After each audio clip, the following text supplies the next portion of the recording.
Hello guys, welcome back to your YouTube channel. Today we are starting with a new chapter, that is partnership accounting.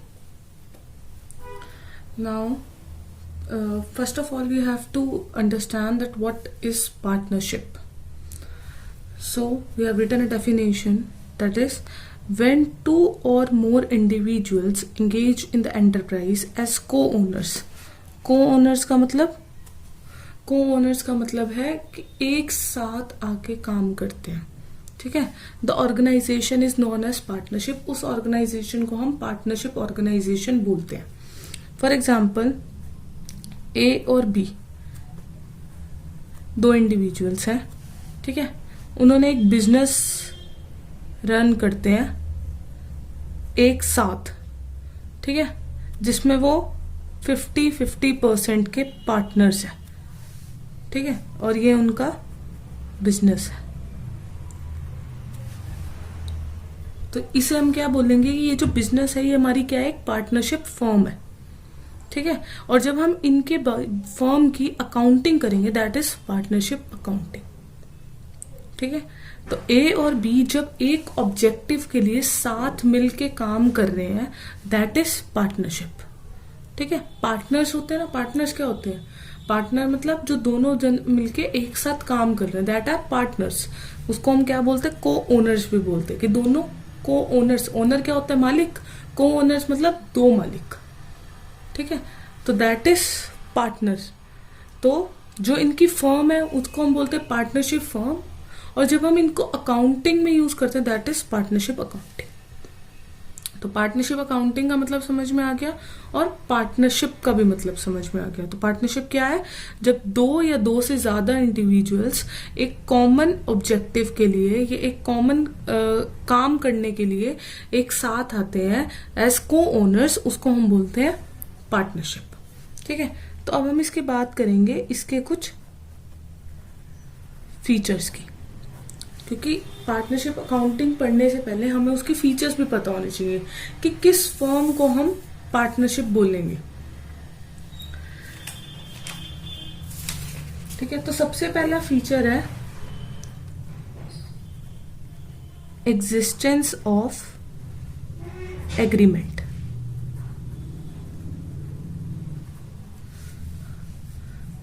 ठीक है. Existence of agreement का मतलब है कि जब partners एक साथ आते हैं तो वो अपने में क्या कर लेते हैं, एग्रीमेंट कर लेते हैं. उसको हम क्या बोलते हैं, यहाँ पे हम इसको पार्टनरशिप डीड भी बोलते हैं. ठीक है. एक एग्रीमेंट कर लेते हैं, उस एग्रीमेंट को हम पार्टनरशिप डीड का नाम दे देते हैं.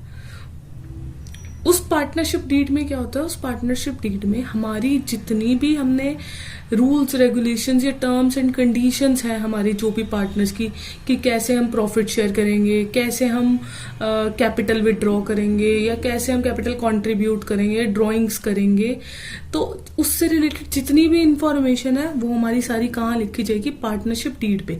पार्टनरशिप डीड पे हम एक नेक्स्ट वीडियो बनाएंगे डिटेल में, जिसमें हम पता चलेगा कि पार्टनरशिप डीड में एक्चुअल में चीजें क्या क्या लिखी जाती हैं. ठीक है. तो जब पार्टनरशिप होगी तो एक एग्रीमेंट भी होगा जिसको हम क्या बोलते हैं, पार्टनरशिप डीड. तो सबसे पहले इसका फीचर हो गया ये. सेकंड है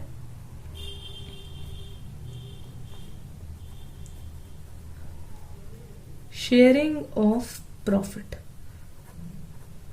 शेयरिंग ऑफ प्रॉफिट से मतलब यही है कि हमने कैसे अपना प्रॉफिट शेयर करना है. जैसे मैंने ऊपर वाला एग्जांपल लिया कि ए और बी है, ये दोनों 50-50% के मालिक है, कि दोनों का इक्वल राइट है.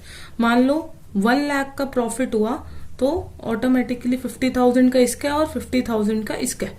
इन्होंने अपनी रेशो डिसाइड करी होगी कि हमने कितनी रेशो में अपने प्रॉफिट्स को शेयर करना है. ठीक है.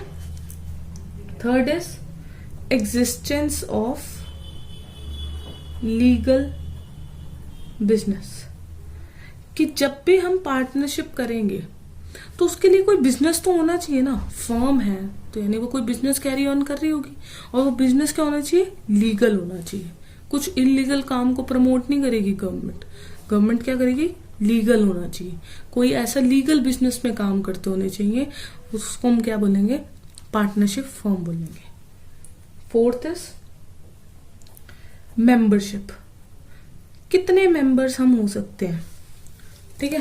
तो अभी जैसे हमने ऊपर पढ़ा था 1 2, तो यानी हमें ये तो पता चल गया मिनिमम नंबर ऑफ मेंबर्स कितने होने चाहिए, 2 तो होने ही चाहिए, क्योंकि अगर एक सिंगल होगा तो सोल प्रोप्राइटरशिप हो जाएगा, ठीक है। तो मिनिमम 2 मेंबर्स तो चाहिए पार्टनर्स कहलाने के लिए, ठीक है।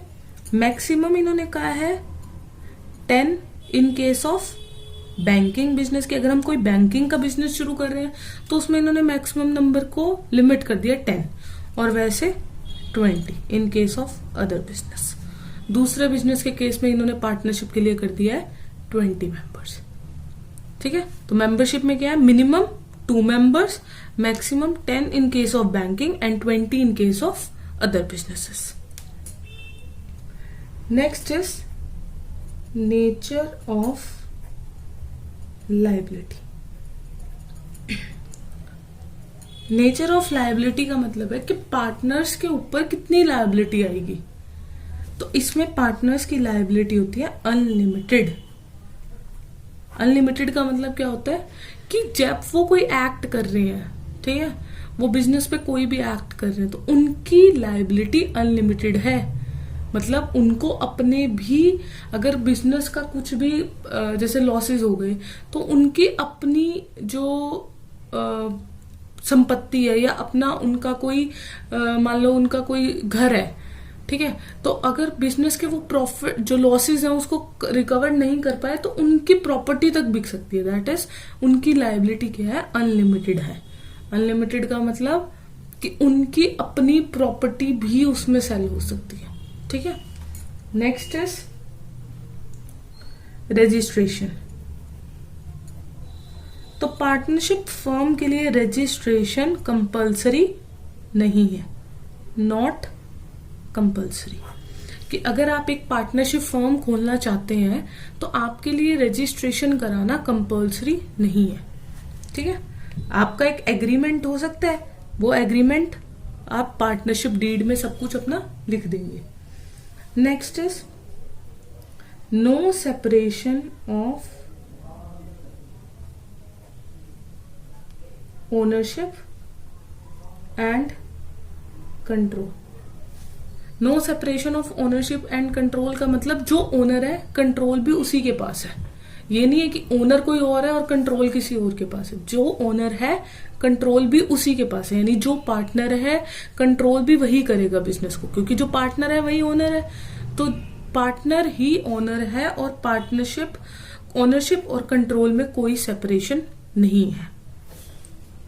Next point, agency relationship. Agency relationship से हमारा मतलब है कि फॉर एग्जाम्पल जैसे ए और बी है, लेट से ए बी सी 3 पार्टनर है, ठीक है। अगर ए ओनर भी है कंपनी का, ठीक है, ए बी और सी 3 पार्टनर हैं, ए बी सी। ए भी ओनर है, बी भी ओनर है, सी भी ओनर है, ठीक है। एजेंसी का मतलब होता है प्रिंसिपल एजेंट रिलेशनशिप। प्रिंसिपल क्या होता है, प्रिंसिपल एक तरह से ओनर, एजेंट क्या होता है जो उसके बिहाफ पे काम करता है, ठीक है। अब जैसे ए है, ए ने मान लो कोई कॉन्ट्रैक्ट एंटर हुआ किसी थर्ड पार्टी के साथ, ठीक है, हुआ तो वो प्रिंसिपल है, वो ओनर है कंपनी का, पार्टनरशिप का, तो वो हो सकता है, ठीक है। बट प्रिंसिपल के साथ साथ वो एजेंट का काम भी कर रहा है। एजेंट किनका, बी और सी का। क्यों, क्योंकि बी और सी भी को ओनर्स हैं उस पार्टनरशिप फर्म के। तो जब बी और सी के बिहाफ पे ए काम कर रहा है तो वो इनका एजेंट भी कहलाएगा। तो प्रिंसिपल भी है और वो एज वेल एज एजेंट भी है दूसरे का। आई होप आपको ये पॉइंट समझ में आया होगा। मतलब जैसे 3 पार्टनर्स हैं, ठीक है, तो मैं प्रिंसिपल तो हूं ही क्योंकि मैं इस कंपनी की, मैं इस फर्म की क्या हूं, ओनर हूं। मैं पार्टनरशिप फर्म में ओनर हूं, तो मैं प्रिंसिपल तो हुई, एज वेल एज मैं एजेंट भी हूं। एजेंट किन की हूं, इन दोनों की, क्योंकि मैं इनके बिहाफ पे भी एग्रीमेंट एंटर कर रही हूँ थर्ड पार्टी के साथ, क्योंकि ये भी ओनर है। बट मैं एंटर कौन हो रहा है एग्रीमेंट में? ए हो रहा है, तो ऑटोमेटिकली यानी ये इनकी एजेंट की तरह काम कर रहा है। समझ में आ गया? जैसे एक बॉस होता है और उसका एम्प्लॉय होता है। अब हर चीज के लिए बॉस तो नहीं करता ना, कुछ काम ऐसे होते हैं जो उसके एम्प्लॉय करता है उसके बिहाफ पे, यानी वो जो एम्प्लॉय है वो उसका क्या है? एजेंट है। और बॉस क्या है? वो उसका प्रिंसिपल है। तो ऐसे ही इस पार्टनरशिप फॉर्म में होता है कि जो पार्टनर होता है वो प्रिंसिपल के साथ साथ यानी ओनर के साथ साथ एक एजेंट का भी काम करता है। ठीक है। जिसका लास्ट पॉइंट है वो है नॉन ट्रांसफरेबिलिटी ऑफ इंटरेस्ट।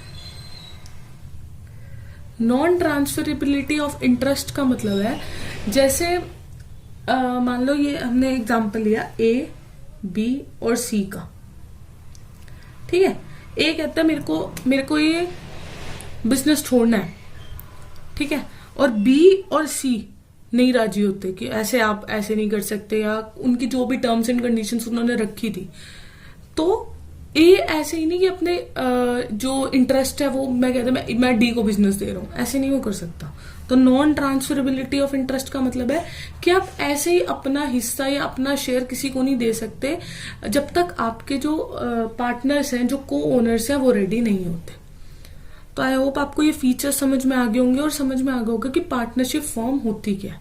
क्योंकि पार्टनरशिप अकाउंटिंग पढ़ने से पहले हमें ये समझ में आना चाहिए कि पार्टनरशिप फॉर्म क्या होती है, उसके फीचर्स क्या होते हैं। तो आज की जो वीडियो है इसमें हमने ये पढ़ा पार्टनरशिप होती क्या है। पार्टनरशिप क्या है? जब दो या दो से ज्यादा इंडिविजुअल्स एक एंटरप्राइज में एज को ओनर्स आ जाते हैं, उस ऑर्गेनाइजेशन को हम पार्टनरशिप बोल देते हैं।